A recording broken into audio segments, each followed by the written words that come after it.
What are you up to these days? Man, just sorry, are we starting now or? Yeah, why not? Okay, cool. I don't know. I think it's recording. Oh, okay. They would tell us if it's not. Okay, no, that works, man.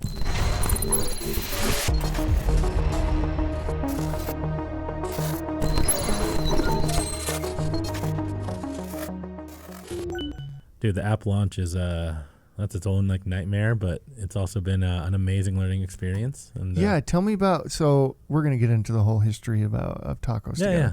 Maybe we start there, and then I want to talk about the app. So, what led you to start Tacos Together? That's a great question, man. Yeah. And again, if it's okay, I'll rewind. Of just course, a little bit, right? please. Yeah.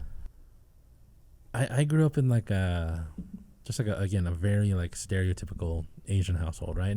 And honestly, the more I've talked to people, I don't think it's even just an Asian thing. Maybe part of it's being male, maybe it's just a society we live in. Where'd you grow up? Well, I was born in Korea. Okay. We moved to Jersey when I was like 5. Okay. And then stayed there until middle school was Virginia. And then middle school and high school was Virginia. And then BYU just happened, right? And 20 years later, I'm still out here, man. There's something about Utah that keeps people here. That's the funny thing. I remember coming out and being like, dude, like everything's closed at 8. I don't get it. Like, I don't get the culture. I don't want to be here. And then you just kind of stick around, right? Yeah. And now, like, I can't imagine living anywhere else. Well, you get a family and you get older. And there's some truth to going that too. To bed at 8 is like really cool. There's like a huge truth to that, right? And so like nightlife all of a sudden is not a concern. That's true. There's no appeal for that. And like getting outdoors and stuff. Yeah, it's interesting. Yeah, but like like my kids, I have a 17-year-old and she'll be 15 soon. Oh wow. And yeah, it's crazy. And we went to New York recently, and they're like, I want to live here. This is the type of living I want to do. Well, yeah, in your 20s, you'll want that. I don't think you'll want that in your 30s and 40s. You speak but the who truth, knows? Man. I mean, you're not wrong, right? Yeah. Like, again, I grew up out of Richmond, and that was middle school and high school, and I remember thinking, like, you know what? I'm going to live in the city. Like, that's what it was, right? Yeah. And my wife, she grew up on 10 acres of land. Yeah. Right. And so she was like, I want to live in the country. And we ended up in Saratoga somehow, which is, I don't know if that's the midway. Saratoga's great. Dude, I love Saratoga. Like, it is. I mean, we have 4 kids, right? But they're young. I mean, 8, 5, 4, and 2. So it's like having the yard and the playgrounds and like all the neighborhood parties and get-togethers. Like, it's perfect for us. Yeah, it's beautiful. It's beautiful. It's heaven, man. So what did you study at BYU? I studied biology. For like, why? My what dad are you talking about? I know, man. Studied biology? That's fascinating. My dad's a doctor. Okay. My mom's a nurse. Okay. Again, I come from a very Asian household. Yeah. And so literally, I kid you not, I ended up out here. I had no idea how college worked, like at all, right? Yeah, sure. All of a sudden, I'm in my car, drove out to BYU. I call my parents, and I'm like, okay, Dad, I'm here, right? Like, what do I do? Like, what is college? What is happening? First thing you do, go to the BYU Creamery. I know, that should have been the Graham Canyon.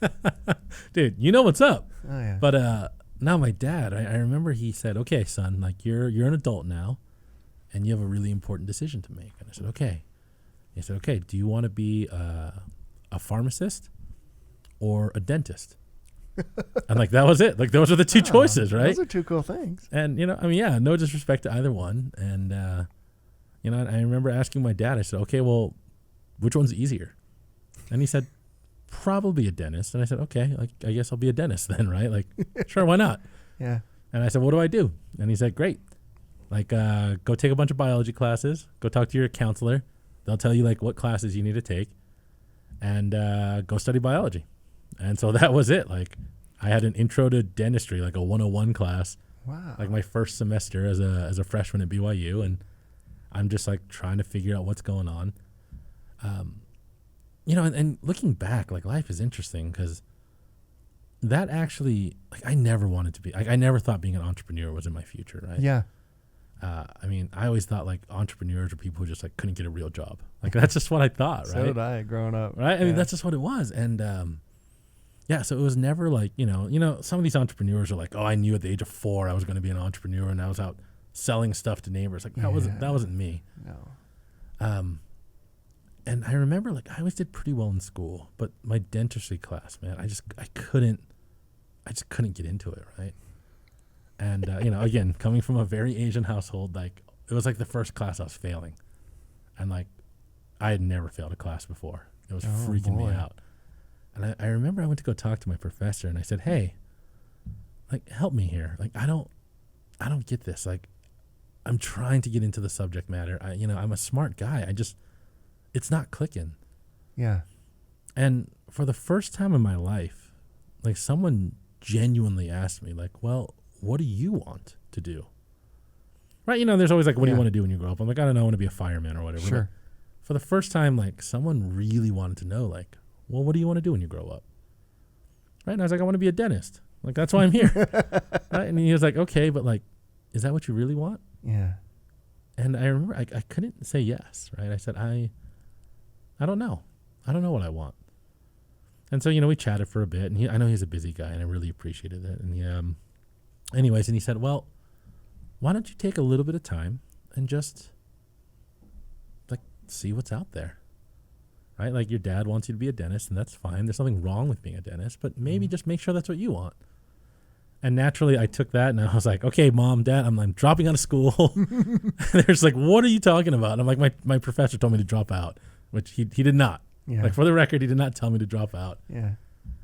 I just, like, I don't know. It was fascinating, this idea of, like, not knowing what life was. Sure. So I dropped out of school, and, my parents, they were just like, I could have told them almost anything else, and I think they would have been more okay than like, hey, I'm dropping out of school. Yeah. It was just very hard for them to understand. And so they said, okay, well, like, financially, we're cutting you off, and, like, good luck. Like, you got to figure out how life works now. Right? And I remember, like, I had a couple weeks left until my next rent payment was due. And again, my parents had always paid for it, right? Yeah. So I'm kind of like, okay, well, crap. Like, I guess I got to go get a job, because that's what you do when you need money. And, my roommate worked at Little Caesars at the time, like, over at 9th East. And he was like, yeah, dude, like, we can get you a job. So I went over there, and I remember sitting down with the manager, and she was like, yeah, so, like, starting pay is like $7.25 an hour. And if you work real hard, and, like, we can make you the assistant store manager, you make $8.50 an hour. Cool. Right? And I'm, like, doing some math in my head, and I'm like, okay, so if I'm working like 40 hours a week, I'm taking home like $200 maybe. Right? And, like, rent was like $400, which, now I'm like, dang, that's amazing. But, when you're only making $200 a week, you're like, like, half my paycheck goes just to having a place to live. And it's not even that nice of a place to live, right? Like, what do you do? And I remember I went home that day, and I was so bummed out. I was like, wow, like, the real life kind of sucks. Like, money's hard to make. And it was actually my my roommate. He's like, hey, dude, like, you love throwing parties. You love getting people together. And again, this is BYU, like, 2005. Yeah. There's nothing open after 8 o'clock. Sure. He's like, like, crazy idea. Like, we lived in student housing, so we could, like, rent those lobby areas out for free. He's like, why don't we just, like, throw a party? We'll, like, put it up on Facebook. We'll charge, like, $2 a head to get in. We'll see what happens. And we had, like, 300 kids come by, right? And all of a sudden, I was like, wow, that was, like, more than, like, half a month of working at Little Caesars in, like, one night of, like, having fun and doing something I loved. And so next week we did it again, right? And the week after that we did it again. And, like, I didn't really ever mean to become an entrepreneur. But, like, 6 years later, I think I was like 6 years or something like that. But by then we had picked up 2 partners. We were doing a bunch of the work up in Salt Lake. We did a bunch of the UVU stuff.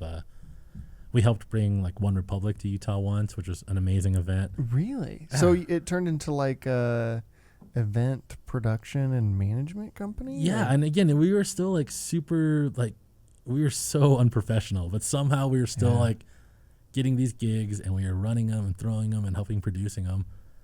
And then, like, it was like I want to say it's like 2011, 2012.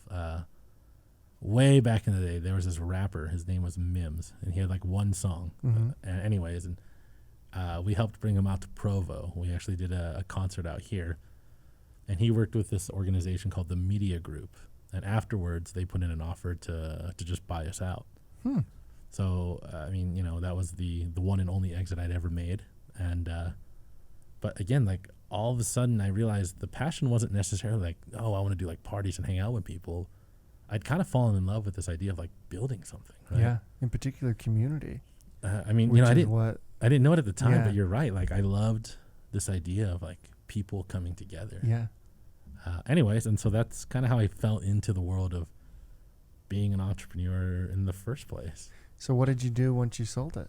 I learned the hard way that there's something called taxes. And apparently they don't care how nice of a car you bought afterwards. I quickly ended up owing money back to the IRS, and I needed to get a job. Perfect. And again, it was one of those things where like I was so angry at the time.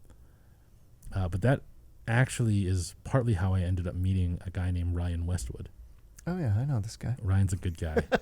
And through a weird turn of events, I ended up heading up his marketing department over at PC Care Support. Over there in Provo, right? In Jamestown? That was it. Oh yeah. Yeah, dude. And I worked with him for a while, and that one, later on went to an exit. Then I went and worked with him over at Simplus for a while, heading up the marketing there for a bit, and that was an amazing experience. And again, looking back, it was one of those like, I had anger and I was bitter about how certain things worked out. But now I see like, man, it was just this amazing path that like it helped me meet the right people, right? It helped me learn the right lessons. Whatever was supposed to happen happened. And I don't know, like that kind of brought me to, where I'm at today. And I'm really grateful for some really hard lessons learned. Mm-hmm. Again, like the IRS will come after you. I found that out, right? But anyways, again, it was this amazing thing that just kind of culminated in what this has turned into. What did you learn from Ryan as a leader? Oh, dude, that's a good question. There's a lot of things. I think a couple things that I got to give him credit for. One, he really helped me understand that strong leadership is pointing people in the right direction, but not micromanaging them like aggressively, right? And again, I was a lot younger then too when I worked with him initially. But I remember I had a marketing team all of a sudden, and I was pretty hard on them, right? Clock in exactly at this time. If you're like 3 minutes late, I wanted to know where you were. Yeah, that's cool. And Ryan was really big into like, dude, I don't treat you that way, right? Yeah. Like, I know like we're moving in this direction. I know you know what the goals are. I'll check in and make sure that you're still accountable to it. But I'm not here like breathing down your neck every minute, and you need to be the same with your team. And if you can't, like either that's something that you need to work on, or that means you brought on the wrong people, right? But like work with people you trust. Yeah. And that I remember that was a really big thing for me because I realized I'd become the manager that I didn't want to be. Mm-hmm. Right? And I give him credit for that, and that was again an amazing thing. The other thing again, Ryan is such a good dude.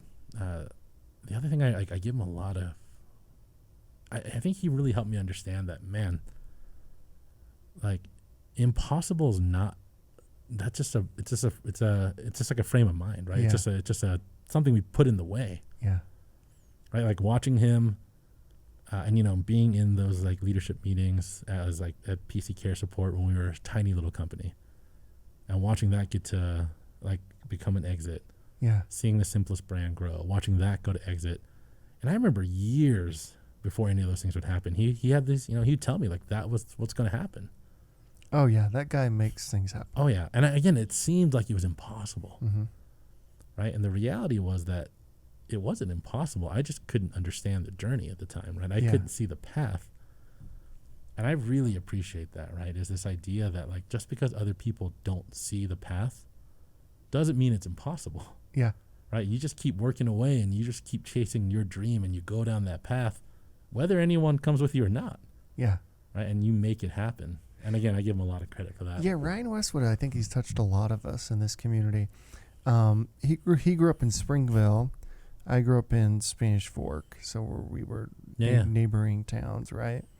And he ran the Springville Gandolfos. Do you know what Gandolfos is? Yeah, the like a sub shop or something, right? Yeah. And I ran the Spanish Fork Gandolfos. No way. So we go back as Gandolfos managers. He managed the Springville store. I managed the Spanish Fork store. That's so wild, man. That's so way back. It's pretty wild. It's pretty crazy.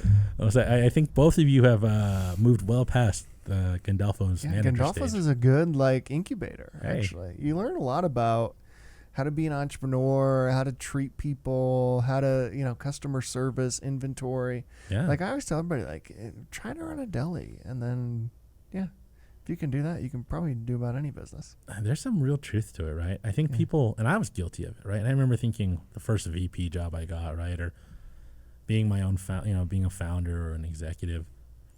I always thought like, oh no, certain jobs are below me. Yeah. Right. And really, it's like, no, your ability to do those well, and to see the value of those like lower jobs, helps make you a better leader. Yeah. Right? Because those little things add up to become big things. Yeah. And if you don't respect those little things, it all starts to fall apart pretty fast. Well, even as like a leader, if you don't respect those things, then the people you're leading won't either. Right.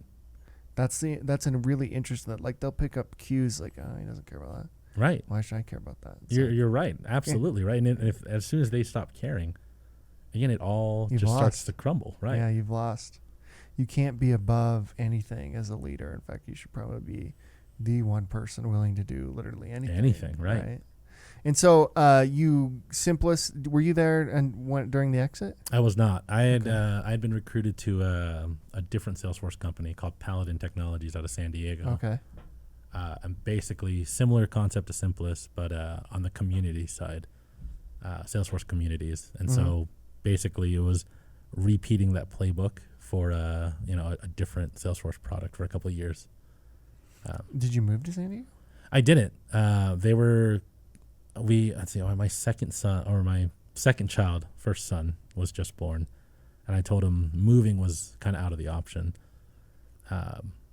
So what happened was, give or take every other week, I was flying out there to meet with the team, executive strategies, yada yada. Plus, California has such a strong Salesforce presence. Sure. And, again, it was just one of those things where the path, looking back, I'm like, I'm really grateful how things happened. It was fantastic in terms of like monetary reasons. Being a guy who lived in Utah and got paid out of California, like we made a lot more money all of a sudden. Yeah, that's cool. Which that was fantastic. But it also really helped me start to understand how important it was to what family meant, right? Yeah. All of a sudden I realized I was missing a lot with my family. So after that, I ended up working with Amelia Wilcox. I'm sure you know her too. Sure. As her former CMO, CRO at the, Incorporate Massage, Zenovate, Novati, that whole thing. Yeah. And then I ended up leaving there right as the pandemic was starting to kick in. Really? Yeah. So what'd you do during the pandemic? Well, right before the pandemic, I had worked on this other startup. It was an AI scheduling tool with a group of other guys. Great idea, by the way. I know. I'm like so bummed we didn't really get it going. And the sad part is that it even made it to the, like as an actual Chrome extension, right? It worked. Yeah. I just realized, and again, like the lesson that I had to learn there was that, running a startup isn't just, I think it's a market or an idea I can sell, right? You have to believe in it. Yeah. And, and later, timing matters. And timing does matter, it does. And, and I realized like, okay, honestly, I think our timing was a little off, but also like I didn't believe in the product as much as my ego needed me to become a co-founder, right? Like I needed that co-founder title. Yeah. And that my ego drove me to those things. And, when that all fell apart, so now we're in 2020, end of 2020. And, like those were probably the darkest days, right? That whole thing had fallen apart. I was crazy stressed. And because of that, I was not taking care of myself at all. Sure. I had gone up to 300 pounds. I got diagnosed as diabetic. We were broke. Everything we had, we put into these things. And, my wife and I, we were fighting because, again, I wasn't really a good husband, right? Yeah. And so, end of 2020, I made the decision to take my own life. And, again, it was just a dark place in my life, right? Yeah, sheesh. And, the weird part, again, is that I look back and those were the steps I had to take for Tacos to be born. Yeah. Because out of there, The weird thing is that when you make the decision to, you don't plan for 31 days out if you don't plan on being here in 30 days, right? Yeah. And so you stop caring about a lot of things. And, right around the end of the year, and this is no disrespect to the people on LinkedIn. I have a lot of love for the LinkedIn community. Sure. But, every year there's all those posts about, like, look at all these awards that we won. And we, we grew by, 600%, all these things. Uh-huh. And I totally believe we should celebrate those wins. Uh-huh. But I was just in such a dark place. I was just so mad. And so I took a picture of my desk, right, and in this crappy unfinished basement. And I'm like, this is the other side of being an entrepreneur, right? You're going to work crazy hours. You're going to be, you're going to fight with your wife. And at the end of it, the only thing you have to show for it is you're broke and you're diabetic. Yeah. And, I was just mad, right? Sure. And I didn't really care what. And that was real. I mean, it was, right? It's what I felt. And the weird part of it is that I was always too scared to tell people what I really felt. And I think for the first time I was being real with myself. And I remember thinking, dude, people are going to, totally hate me for it. They're going to make fun of me. I'm going to, delete my LinkedIn. And then, honestly, I'm not going to be here. So it doesn't matter. But instead, it was a ton of just random people who just started messaging me. And they, hey, are you okay? Hey, man, I saw your post. Are you all right? Can I buy you lunch? Literally someone. And to this day, I don't know who it is. I think they saw that message because a day or two later, they did that whole 12 days of Christmas thing for me, right? Mm-hmm. They wore the hoodie, they wore a mask. I couldn't see who they were because we have the Ring camera. But every day, some guy would come by my house and drop off a whole bunch of gifts. And that was literally Christmas for my family that year, right? Unbelievable. Toys for the kids. One of those days, I think it was $1,000 in cash or something like that, right? It was just 12 days of nonstop gifts. Someone else ended up paying my mortgage for a while. Oh my gosh. And again, it was this wild and crazy thing because I always thought, the only way people would value me, that they would respect me, is if I had money and power and a title and all these things, right? And I had none of those things. Right. And anyways, and that was weirdly enough how Tacos started, was this idea that community saved me, right? The kindness of strangers saved me. People coming together and this need for connection and to be seen and feel heard. And, that kind of became the mission, right? And I looked around and, Silicon Slopes, I think you guys are an amazing community, right? For the tech entrepreneurs here in Utah. But I sat there and I thought, okay, there are these great communities that have great focus and great purpose. But what if there's just a community of people who just want to connect with other people, right? And just bring it down all the way to the basics. Yeah, just be. And it wasn't until the following spring, my wife asked me to take my oldest kids to the playground. And the rule, or what she made me promise though, right as I'm leaving, is stay off your phone. Just be there with them. And so naturally we get there and I immediately pull out my phone because, that's what you do. Yeah, when your wife tells you not to do something. Yeah, sometimes you want to double down on it. There's just something about I'm going to do it. Yeah. But then 10 minutes later, that little the guilty voice in my back of my head's hey man, come on dude, put your phone down for a minute. So I was okay, whatever, I'll put my phone down. And I remember looking around, and again, I've been there for maybe 10 minutes. And I'm looking for my kids, and all of them had found friends. Right? My daughter was I think, my son was going off to space with some other random kid, right? My daughter, one of them was setting up a playhouse, and one of them was creating a store, and they were picking up the wood chips as things to sell, I guess, right? And I remember as I sat there, I know it's so simple, but it was so profound. This idea that we are wired for human connection. We are made to want to connect with each other. And somewhere along the way, we said, well, maybe we made it, we have to make it really complicated now, right? I can only be friends with you if you meet these criteria. If you can do something for me. Right. If there's something you'll buy from me, if there's something you can do for me, if you can give me a promotion, right? It became so conditional. Yeah. But like watching my kids play, I'm like, man, I don't know if they even know these kids' names, right? But they didn't care about what race they were. Mm-hmm. They didn't care about how much money their parents made. They didn't care what grade they were in. They didn't care what grades they were getting. They just wanted to go and be there with them. And you know, taking all those experiences, that kind of started this idea of, like, what if we just connect as people? Yeah. With no stipulation, no requirement, just connect and see what happens. What was the first test? What was the first event? Yeah.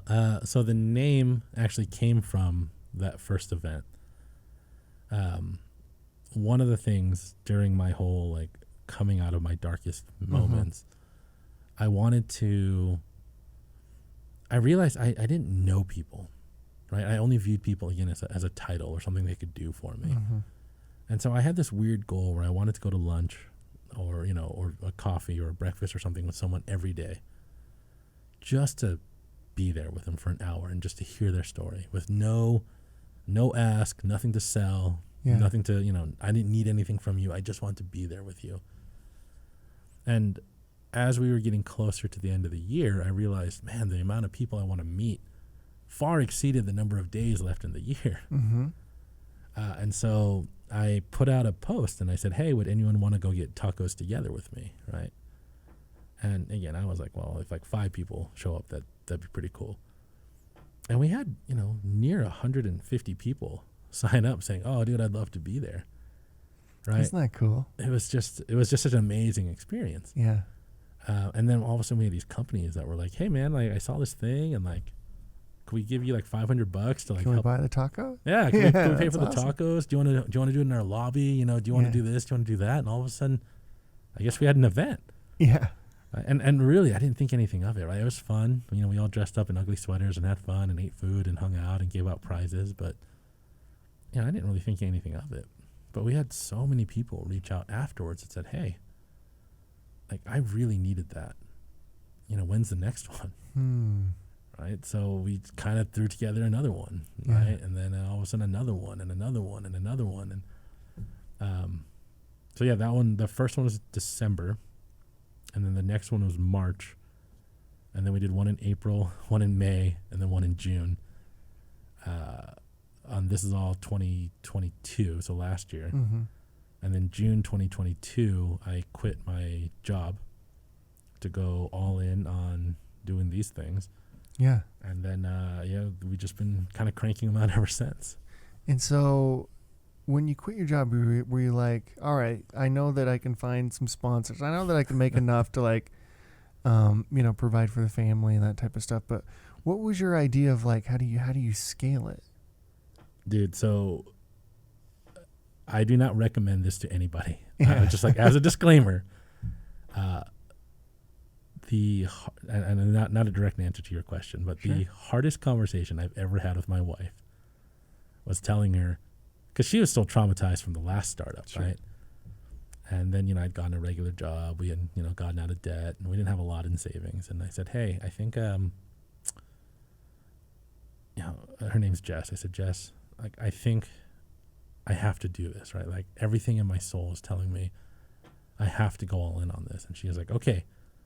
Like, I want to support you. I have some stipulations.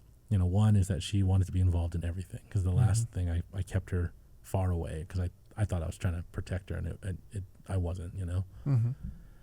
And she goes, okay, but like, walk me through the business model. And I'm like, well, we're going to do an event and we're going to feed people. And she's like, okay, but you're going to like charge at the event. I'm like, nope, the events are going to be free. She's like, okay, so you'll make money like selling the tacos. And I'm like, no, those will be free too. Yeah, it's actually an interesting idea, though. It was, but she was like, she's like, okay, so we're going to go in debt every event. And I'm like, maybe we'll get sponsors to cover it all. And she's like, okay, but like, will they make enough for us to live off of? I'm like, I don't know. Yeah. And she's like, okay, so what's the business model? I'm like, I think that was the business model. And she was like, great. So what do you want me to say? And we actually sat down. I said, look, the truth is, like, I'm not going to force you to do this, right? Mm-hmm. My gut tells me this is where I need to be. I don't know why. None of it makes any sense to me. But I need you to, like, you have to tell me it's okay, because I don't want to drag you through it. And I know it's going to get harder before it gets any better. Mm-hmm. And, and she thought about it and, all the things. And a couple days later, she came back and she's like, okay, like, let's go do this. And so, like, literally quit the job, went all in on it, which was insane. And I thought, like, well, I can do some consulting on the side and whatever else, to help out. And I still do a little bit. The funny part, though, is, again, I've talked a lot about how you look back and sometimes you know that there's a path, right? You see all these things that had to happen for you to get to where you are. Mm-hmm. I know, like, our app is untested, but what's interesting is that I feel like this is where it's where I was supposed to get to, right? And again, we obviously, like, we love the events. We were going to continue to roll out the events.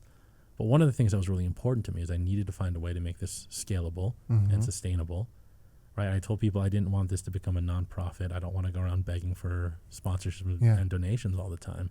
Yeah, welcome to my world. I mean, it's hard, right? And you guys have bigger donors than we do. So, but as I thought about it, I said we have to figure out how do I turn this into something that can sustain itself, right? And it was last fall where that light bulb moment kind of happened, right? As I've been doing all these events and going to all these events, I started asking people. I just said, hey, what matters? Right? Like, when you're here at an event and you're taking time off of work or away from family, like, and we had a big list, right? Is it the venue? Is it the free swag? Is it the speakers? Is it the, all these things? Mm-hmm. And over 80% of all the people that we pulled total, and again, the thousands that we had done over months, the number one thing that came out for over 80 people or 80% of the people was, if I meet the right person, right? If I meet someone who either helps me on a professional or a personal goal and can move that forward, I would consider that event a success. Mm-hmm. And I started looking at the marketplace, and honestly, there are, I don't know, probably thousands of, like, Eventbrite clones. Sure. Right? The event management app or the event sign up apps. Sure. And we also found a handful of event management apps, for people like you or I that throw events. Sure. The C-events, the upload your floor plans, or the speaker list, etc. And I found a couple that were like, oh, you can, like, see who the attendees are, or, here's a list of everyone that's going to show up, or you can share it with your social circle. But I sat there and I thought, well, like, if I don't know who Clint Betts is, if I just see a name on a list, like, Clint's a cool dude, but I wouldn't know that from just seeing a name on a list, right? Right. And so as I sat and I thought about it, I kept wondering, why isn't there something that actively is matching attendee to attendee, right? Oh, like when they sign up to go to an event. Yeah. And weirdly enough, last Thanksgiving, my sister and I were talking about dating. She's 27. And she was telling me about Tinder. And I'm like, show me Tinder. Like, I'd heard about it, the swipe left, swipe right concept, but, like, I never really dug into it. I'm married for 15 years, right? Like, what am I doing there? Yeah. So she shows it to me, like, shows me how the profile works. And, like, weirdly enough, that was the light bulb. And I said, oh my gosh, like, what if we took Tinder and married it to Eventbrite? Like, when you sign up for an event, what if it asked you, great, like, why are you going to the event? What are your goals here? What do you do for fun? What do you do for work? What kind of people do you want to meet? And then we could start matching you with people who are also going to the event before you even show up. So you, like, swipe, I don't know which one's is right? Right means that you want to talk to them. Left means you don't. So you're like, left, don't want to talk to this person. Right, definitely want to talk to this person. Yeah. And then if they match too, you'd, like, can chat with them. Exactly. Interesting. So that's what we built. That's cool. I like this idea. Thank you, man. So we built it, and we're just now starting to beta test it out in the wild. But yeah, it was this idea of, like, whether there's 30,000 people like at a slopes event or a couple hundred people, traditionally the way you go to an event and you try to find the right person is you just walk around and hope you get lucky, or you ask some other people. And we just thought, like, wow. And we've done a couple small test groups of, like, very small events, and it's a lot of it's anecdotal, but the response has been, I'm more likely to show up to an event if I have a dozen conversations with people that we've matched on mutual interests, right? And they're expecting me to be there. I now kind of feel this social pressure to be there, but also I have the incentive to be there. Yeah. And again, very anecdotal, but we've also gotten feedback that shows that the attendee satisfaction rate is higher. Yeah. Right? Because again, I imagine it would be, yeah. Right, because it's not just like, oh, I wandered around, and I sat there at lunch, and I'm guilty of it. I've been to events where I literally will pull out my phone and pretend to like be responding to emails. Yeah. Because I don't know who to talk to. And I'm like, exactly. I don't know. This is weird. Yeah. And anyways, and so, we're like, okay, like that's super exciting. So we're rolling that out now for more and more events. And then as we thought about it from a sponsorship side, we realized like there's a ton of value there too. Like what if sponsors could come in, and that became the monetization model, right? Is what if sponsors could say, well, I really want to meet a Clint Betts, and like the demographic of who Clint is exactly the person we want to talk to. Right? So sponsors can now go in and say, hey, for people that meet this persona, right, we are willing to pay, X amount for every one of those people that come and speak to someone on our team. But also to incentivize those people to come and speak with us, and we can offer them not like hey, here's a pair of socks for coming by the booth, but it could be, hey, Clint, because you're the exact match of the persona we want to talk to, your message might be, come by our booth and show us this QR code, and like we'll take you to Park City for the weekend. Yeah. Right. And for me, it might be like, hey, man, like come by and you can have a pair of socks, because I might not be the persona, and that's okay. Yeah. But, as a former like marketer, I mean, that's kind of where I grew up, is in the world of marketing. I realized, again, like marketers, we spend tens, 20, sometimes massive amounts of money to go to these shows. And I know exactly what it's like to be the VP of marketing that says, okay, BDRs, marketing coordinators, anyone that walks by the booth, flag them down and get their info. Yeah. But then I also know what it's like to then go to a sales guy, and the sales guy says, dude, everyone I called, they don't even know who we are. Right? And so we thought, okay, well, the attendees they're not against meeting with sponsors as long as it makes sense. Right? So what if the attendee to sponsor connection could also be done through an algorithm? So anyways, so that's kind of what we're building / what we built, right? Is first the attendee to attendee using some level of intelligence. And now it's the sponsor to attendee using that level of intelligence, right? And we feel that's, hopefully how we can monetize it and continue to grow the organization. Are you a coder? No, I cannot code to save my life. Okay, very cool. I have a co-founder. His name is Uri. Amazing person. Great friend. Weirdly enough, we are like clear opposites on many things. He's a total introvert. I'm a total extrovert. I don't think naturally like taking a jump on something like this is what he'd be into.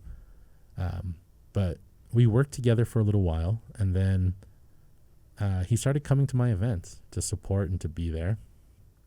And, he said, dude, like I normally don't like going to networking events, but he's like, I love going to these, and I want to help make these better. And so, honestly, I think probably by the second event we had done, he was at every event, right? And he was just there helping. That's and cool. Eventually, we came on as a co-founder, and we were like, let's go attack this thing for real. So is the app live right now? It lives as a web app. Okay. So technically, some of the big changes we're making now, originally when we built it, we were like, you know what? It's only for the Tacos Together events. So if you go to tacostogether.com, find an event and sign up for it, you can test it. But as we thought about it, we said, well, we should just give it to everybody. Like anyone that throws an event should be able to use it. So we just bought the domain connectnow.co, and the tech is getting reformed under a new LLC that will be where all of that lives.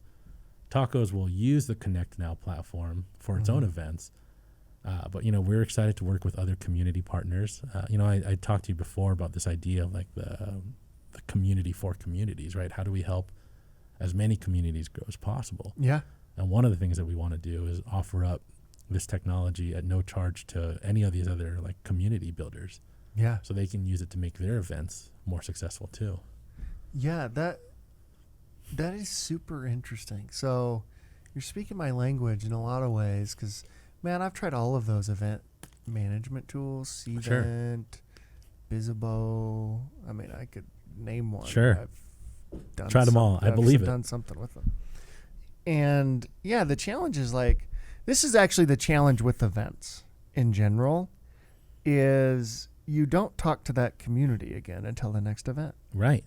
Right. And who knows if it's the same people that are going to show up to the next event. It could be and so how do you stay connected in between events is a really interesting challenge for community builders. I think, at least it has been for me. Yeah. Like, as we've been doing this, like, you really need to figure out, I mean, you don't have to be in their face every day or any of this type of stuff, right? But how do you keep the conversation going once the event's over? Yeah, I think that's a great question. And I've been thinking about that a lot too, Yeah. right? And we did, we started a podcast, we did the newsletter. Yeah. And, and there's no disrespect to those things. And maybe I'm totally wrong, and I'm willing to admit it if I am. But as I thought about it, I thought, I kind of went back to that concept of the playground, right? Mm-hmm. If the idea of what I'm building is the playground, like, I don't need a newsletter for my playground. No. I just need to know that the playground's there, right? The reason I want to go back to a playground is because I met friends at the playground. Mm-hmm. And that was another part of why this app inspiration came to us. The hope is that you'll want to come back and, come to these other events because you made friends at our last event, right? You had real conversation and real connection that happened at our last event. Yeah. And that was meaningful and important to you, right? On the app, when they connect with each other, say, hey, I want to meet you at the event, is it possible for them to message each other after the event? And they be friends with each other on this app? Because that's pretty interesting. That keeps the conversation going. And you're right. I think a lot of folks, and I'm guilty of this and probably still do this, it's like, you need to have 15 different outlets to talk to people in order for them to show up to your event or right. It's kind of crazy. And that's what you think is I got to post on LinkedIn every day or and I'm guilty of that. I feel whatever that, it is, yeah. whatever. But in all reality, you're probably lessening your overall reach and brand by being too exposed. There is such thing as too much exposure on every single platform. But honing in on hey, we put on these world-class events, and the people you meet there that you want to meet and can stay connected to, you get to through our platform. And then even outside of our platform, obviously they have the ability to message each other their numbers or whatever. But how cool is it that conversation continues? Because you're exactly right. And I've held, this will be my 8th Silicon Slope Summit. Which is wild. Congratulations, my friend. Isn't that wild? That is a lot, man. And it took me 8 years to figure out, all anybody wants to do is talk in the halls. I mean, I wasn't always 100% sure, right? But I've been to probably 4 or 5. I don't know if I've ever seen a single keynote speaker. This is a very common thread. So we put out the Qualtrics survey, right? And we're like, hey, what would you change? What did you like? What did you dislike? And we made it all about one year I had 14 tracks, dude. At the Salt Palace. And we're if you're into marketing, you can come here. If you're in design, you can come here. If you're a hardcore coder, come here. If you're in sales, all these tracks. We're going to have something for everybody. Right. And then the feedback after that one was I actually got the most value just walking the halls. I had lunch on the floor of the halls, right? Because I couldn't get to the lunch area because I was talking to people. Right. Yeah. And I'm okay. And I always ignored that, to be honest with you. Okay. I'm all right, whatever. But what speaker did you like? Sure. Yeah. Or what? Tell me the things that I worked really hard on. I didn't build the halls, and it took me, this year will be the first time I've really taken that to heart, because where it's hey, you need to find ways that the people who come can connect, because I don't think I've ever gone to an event where the reason why I went was the speaker. Yeah. Isn't that interesting? It is, right? And me, I've been doing this for a while. All I cared about was the speaker. The speaker's a big deal. It's so easy to fall into our own trap, though, right? It's our own biases are so strong. Yeah. I know we've only been doing this for a little over a year, but I fell for it the other way. I thought that the charity, right, the nonprofits that we support, and it is important, but for a while I was the nonprofit, that we have to tug at the heartstrings every time. Mm-hmm. And we put so much effort into which nonprofit and what's it going to do and how do we get the tearjerker reactions, right? And then when we resurveyed and people were Yeah, I mean, it's nice. Like, having a social cause matters. But, like, what was fascinating is the most recent survey we did, 4% said that the social cause was, like, the most important reason.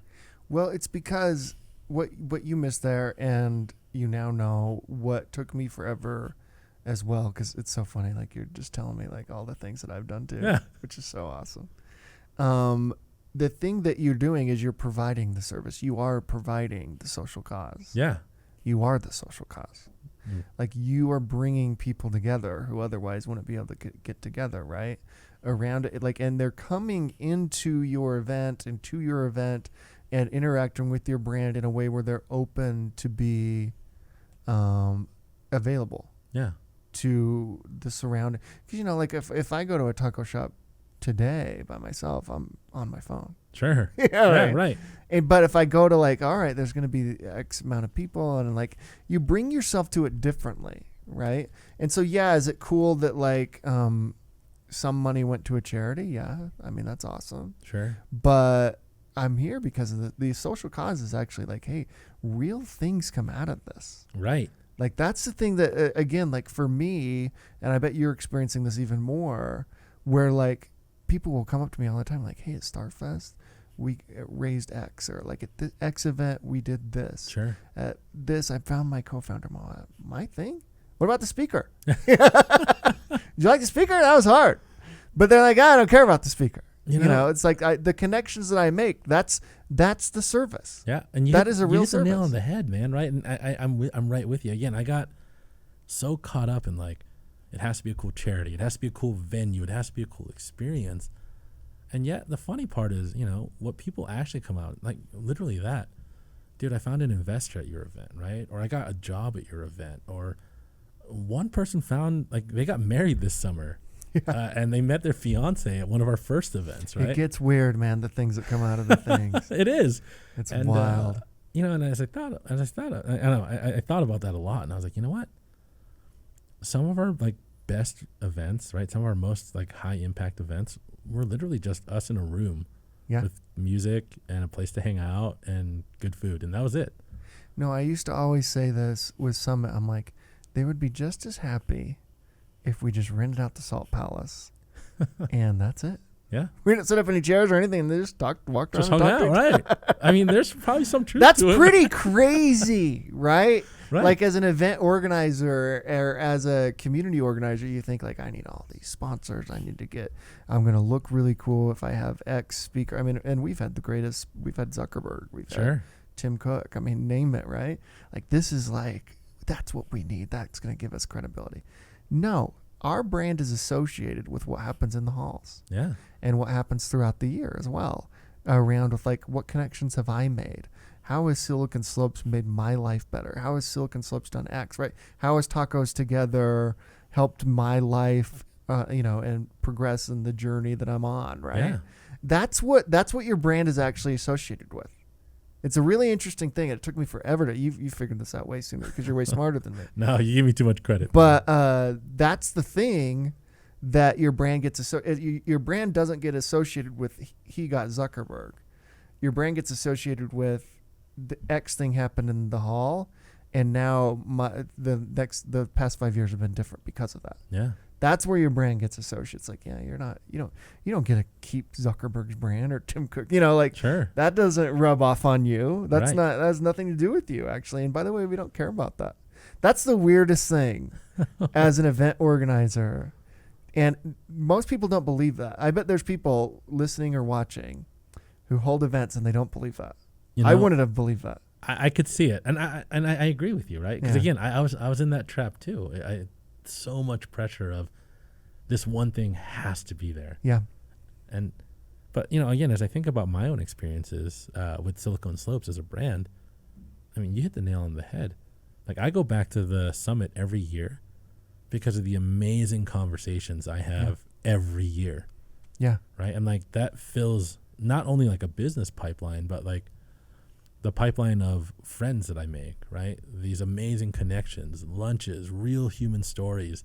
Yeah. Like, that matters. And it is like one of the best places to go meet so many cool people. Yeah. And you're right. Like, you know, I haven't seen any of these guys come and speak, and I definitely I'm not going to meet Zuckerberg, so like that just doesn't have much. Yeah, it's crazy. Right? It's so fascinating. Yeah, I'm starting to think of it more as like a family reunion, and what Talk Us Together is like you're doing that as well. You're bringing these people together. It's like, oh, I wonder if X person that I talked to last time is going to be like, that's the real service. So you don't need to add anything to it. I did this forever, man. Oh my gosh.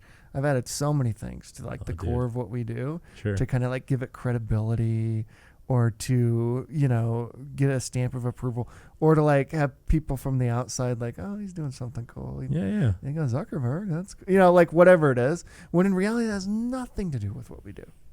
Isn't that interesting? It is. And like, as I think about it, you are right. You know, we broke a world record last year. You know, we're lining up to do another event where we break another world record this year. Like originally I want to do that every year, but if I'm like being 100% honest with myself, I don't know how many people come out because they're like, I got to break a world record, right? People are coming out because they want to be a part of something cool and they want to meet cool people and they want to, you know, have the these world record's part of it. Like, don't dismiss it. Like, same with like Zuck is part of it, but it's not. But it's not the thing, right? It's not at the core, right? And I think that's like, oh, dude, this is so good, because that's been something I've been thinking about a lot. Is like, what is the drive, right? And I think sometimes, especially as people who build community and put on these events, and you know, and it is hard, right? Because I know it sounds like a very first world problem, and I know you know it. Sometimes when you're the guy putting on these events and you're the guy, you know, helping build community, you kind of get put into the spotlight a lot. Yeah, it's weird. And I know it is, right? Because I'm like, I'm just a regular guy. Yeah. But sometimes as the spotlight builds, you keep thinking, I got to one up my last thing to stay in the spotlight, right? Yeah. You know, if I got Zuck last year, then who do I got to get this year to like keep that momentum going? And you know, and I've been guilty of it. I'm like, okay, if we like helped one Make-A-Wish kid last year, then like, and we got to help 3 of them this year, right? Or we got to go break 4 world records or whatever it is. But you're right. I mean, it's a piece, but it's not the thing. Yeah, it's not the thing. And it's really interesting when you figure that out. Because we did an event. It was a week-long event here in Provo. And again, probably 120 events that we, you know, like are all around Center Street and all this type of stuff. And we were, you know, we had all these different companies putting on events, all these different organizations putting on events, all this type of stuff. We're like, oh, this is cool. Like we're going to be able to say like we put on 150 events and 15,000 people, whatever it is, right? Showed up and and like that event was cool because of what happened on the sidewalk. Again, like it's not the speakers or the workshops. Like they and again, that's a piece of it. I don't want to like dismiss that piece of it. But the service and the genuine thing that you're doing at Talk Us Together is you're bringing people together, which is the hardest part. That's the hardest part. The hardest part of this is to get people together in the same kind of mind space of like, I'm going to be about something bigger than myself. Yeah. Right. And for the next hour while I'm eating tacos, I'm going to be about, hey, how do I learn more about this person? Or how do I, you know, and like that is the magic trick. Oh, that's what you do that no one else can do, right? That's why you can make a business out of this, and you will. You'll be very successful because anyone can get a speaker, anyone can organize a panel, anyone could organize, you know, events up and down, you know, I-15 or whatever it is, right? Like I've done all of this. Sure. And the hard part is what you do. That is the very, very at the essence of community is people showing up in the same kind of headspace and without too much of an intention. Yeah. That's so hard. Everywhere we go, we have an intention. I'm going there because of this. I'm going there because of this. Your thing is different. There's not one reason. So what you're really providing is like, hey, I'm going to have 150 people or 300 people at this thing, and they're all going to be in the same headspace, which is how do we connect with each other? How do we build community? How can I help you? That type of stuff. You know how rare that is? That's unbelievably rare. Oh, thank you, man. You are my ego is like through the roof right now. No, I'm serious. No, but seriously, thank you. Again, it's an interesting thing, right? When you do these events and you do get a lot of praise and spotlight, and I try to avoid. Some people say that, they're like, dude, you're so humble or whatever, and I'm like, it's not. Like I went down a road where like ego led everything I did. Sure. And I hated where that went. Yeah. And so it's been interesting trying to learn to balance both. But hearing those words from you, like it really does mean a lot to me, because I know that the road I'm on. Oh yeah, right? and like, you're killing it. You've figured things out that took me decades to figure out, like immediately, and you're executing it so perfectly. So this app, I want to get to this app because like an interesting opportunity you have here is to open it up to anyone who and wants to put on an event ever, like hey, I'm gonna get the neighborhood together for X, whatever the event is, right? Yeah. And then like, all right, here are the people who's registered. Do you want to talk to them or not? That is really, like, this could actually be a huge app beyond just like organizations like Slopes or Tacos Together or, and there's millions of those too. Sure. So that alone is a huge business.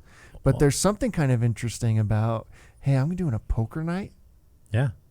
Who do you want to talk to? Who do you want to sit by? All that type of stuff's kind of like pre-planned. That's interesting. Thank you. And that is the, I'm really grateful for all these meditative sessions, and honestly, again, an amazing team as we spitball these ideas. One thing that I realized is, one, an app will fail if there's no one on it. Mm-hmm. So, for me, tying the connection to an event made a lot of sense, right? If you want to go to the event, of course, you sign up, you're going to the event because you want to meet people. Absolutely. Our long-term goal there is actually one day to be able to separate it out from events, right? Because it literally could be that of, I don't know, whether it's like, hey, dude, I'm hosting like a neighborhood movie night. Yeah. Or it could be like, hey, Clint's flying into San Diego or San Francisco or New York for 4 days. Yeah. Because he has, a couple meetings lined up. But the rest of the time, he could just totally be open. Yeah. And he wants to meet people there. Yeah. And, as I thought about that, I was like, well, extroverts, I'm an extrovert and I view the world from an extrovert point of view, but that doesn't mean introverts shouldn't be allowed to go meet people. Like they need human connection too, right? Or maybe you just work in a job where you don't go to a lot of events. Yeah. Right? Or whatever that may be. Like we want to open up this idea of like how to connect with each other to anybody, right? We're using events kind of as that first stage to build the initial user database. And honestly, my hope is also to kind of get over the stigma of like, I feel weird because it feels like I'm like swiping left and right on people. Yeah. But my hope is that we can get people used to that. And then one day, again, just open it up where it's, again, at any given point, like literally through life, as I look back on, again, that BYU professor, right? Yeah. The Ryan Westwoods, right? The various people, the people we sold the company to, every job I've had, all of that has always come from human connection, right? Like I've never gotten a job by just like filling out a resume and sending it in and seeing what happens. The house that we bought, the real estate agent we used, every one of those was a connection, someone I knew. And, it really hit home one day that I was like, man, the solution to like any problem is just a couple handshakes away, right? Mm-hmm. Like human connection is the answer. Yeah. And yet we've made it so hard to find, and we all want it. It's getting harder and harder to bring humans together who are in a community feel good. How can I help? How can I serve space? Right. That's really hard. It's not hard to get people together. but to get them all in kind of the same, everybody's kind of working on the same wavelength, that's super hard. And for a positive, right? Sure. Because you can do, it's probably still hard, but you can get people together for a negative thing and you're all in the same wavelength, like, hey, we're just going to destroy this, or whatever it is, sure. right? I think what you've got there is interesting. I think, let's use it for Summit, man. Why not? Yeah, we'd love, I'd love to. We're in. Okay. That sounds way cool. Yeah, this is exactly what Summit needs. We need like this ability to like, hey, I want to meet with people. Do I got to walk around the terrace, or can I, this is where this is the future of events, I think. Wow. I don't know what to say, my friend. And I often can't stop talking, so I'd love to, man. That's awesome.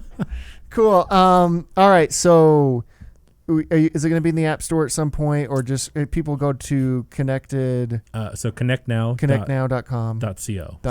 .co. And we are transitioning it, so that site's not live yet. Okay. But it will be pretty soon. Okay, so Connect Now. Check out Tacos Together too, everyone. TacosTogether.com. That's it, with that one, yeah. Incredible what you've built there. Oh, Seriously, I'm so impressed you so with it. much, Congratulations. Thank you, man. And thanks for coming on here. Oh, thanks for having me. Yeah. I've had a blast. This has been so much fun. It's fun, huh? Yeah. Okay, cool. Thanks, man. Hey, thank you so much, Clint.